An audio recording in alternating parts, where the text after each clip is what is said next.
Halo, selamat malam.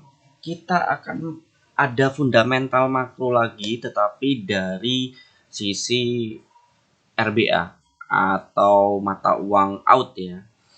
Besok intinya dia itu mau bikin pertemuan. Nanti kita lebih detailnya aku akan jelaskan. Sekarang intinya selamat datang di YouTube channel Yohanes Prayoga dan jangan lupa di subscribe, di like dan di share ke teman-teman yang lain ya, agar dapat notifikasi itu nyalain loncengnya karena penting banget untuk fundamental makro yang mungkin bisa kalian manfaatkan untuk memfilter trading kalian lebih akurat lagi ya.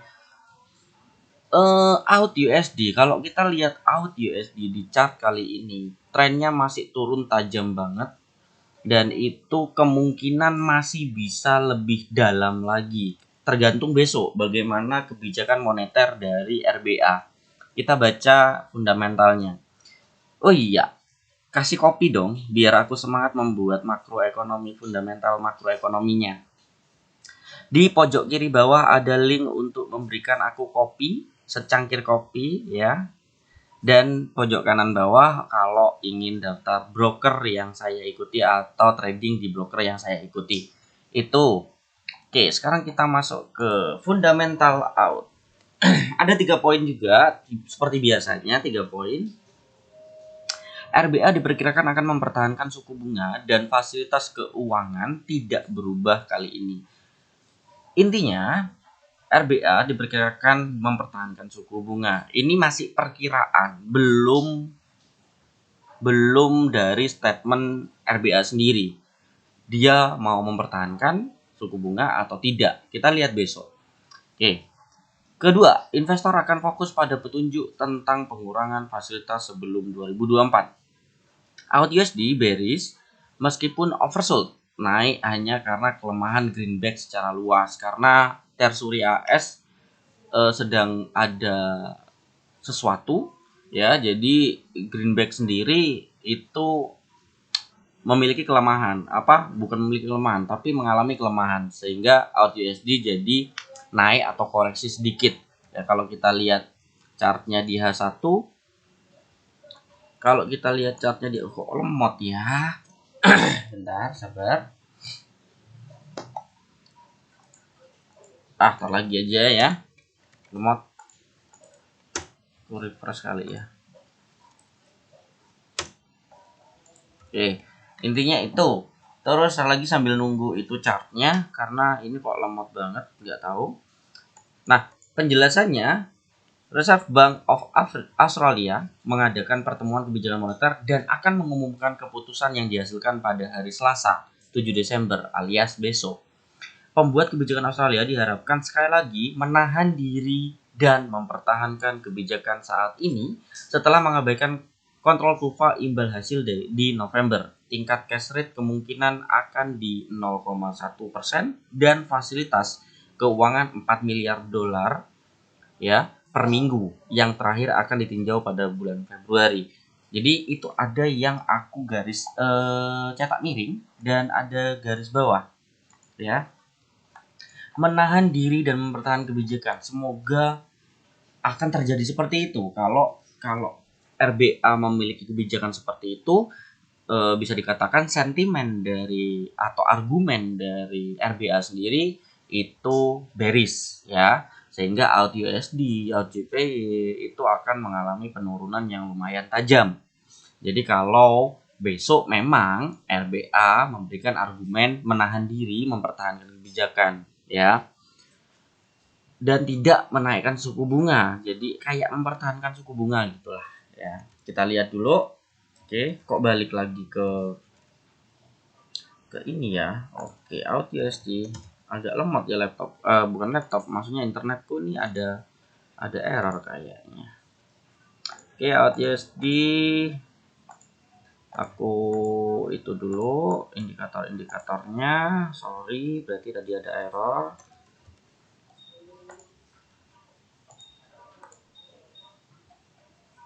Ya, kalau kita lihat H1 tadi ini ada kenaikan ya. Pada hari ini itu ada kenaikan, itu koreksi karena greenback lagi melemah.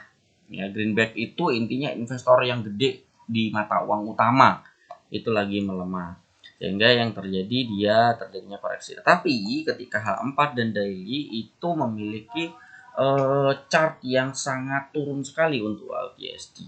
Oke.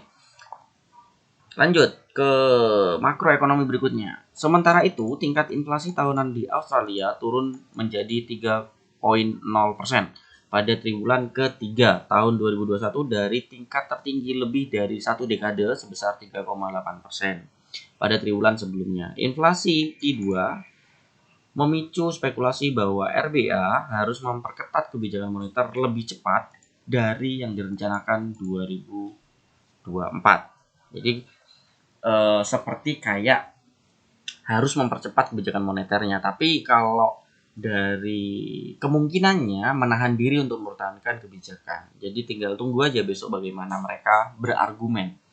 Juga indeks harga upah yang disesuaikan secara musiman naik 2,2% YoY di I3 atau kuartal 3, angka tertinggi sejak pandemi dimulai. RBA telah mengikat pertumbuhan upah sekitar 3% dan inflasi yang mendasari antara 2% sampai 3% dan 3% dengan kenaikan suku bunga tergantung pada lintasan ekonomi. Pada saat itu, Dewan menilai bahwa hasil ini dapat konsisten dengan kenaikan pertama dalam suku bunga pada tahun 2024. Ulang pembuat kebijakan dalam pernyataan November terbaru mereka. Tidak ada perubahan pada tampilan seperti itu yang diharapkan kali ini. Jika ada, pelaku pasar akan mencari petunjuk apakah pembuat kebijakan Australia akan mempertimbangkan pengetatan tambahan sebelumnya. Kemungkinan besar, Reserve Bank of Australia akan memasukkan catatan hati-hati di tengah varian virus corona Omicron yang baru ditemukan, yang menyebabkan pembatasan perjalanan negara itu meskipun tidak ada pengunci baru yang diumumkan. Terakhir, Bank Sentral telah mempertahankan pandangan optimis tentang kemajuan ekonomi dalam pandemi yang sedang berlangsung, sesuatu yang diharuskan tidak mengejutkan investor. Ya, kalau dari semua makroekonomi itu yang paling banget diperhatikan oleh investor adalah ini, menahan diri dan mempertahankan mana ya tadi ya? Kok kena hapus berarti aku? Mempertahankan kebijakan saat ini. Jadi ini yang paling ditunggu argumen dari RBA untuk besok. Jadi tergantung kalau memang RBA besok tetap menahan diri mempertahankan kebijakan, maka kemungkinan besar RBA akan mengalami pelemahan secara keseluruhan dan melanjutkan continuous trendnya yaitu turun ya, dan semakin dalam kayak gitu. Kita lihat technical analysisnya. Oke, dari si technical analysis aku tadi ngasih tahu bahwa daily masih tajam banget untuk turun, dan di sini ada batasan-batasan turun sudah sangat ke bawah atau sudah sangat ditembus ya. Kalau kita melihat weekly, aduh kenapa ini internetku agak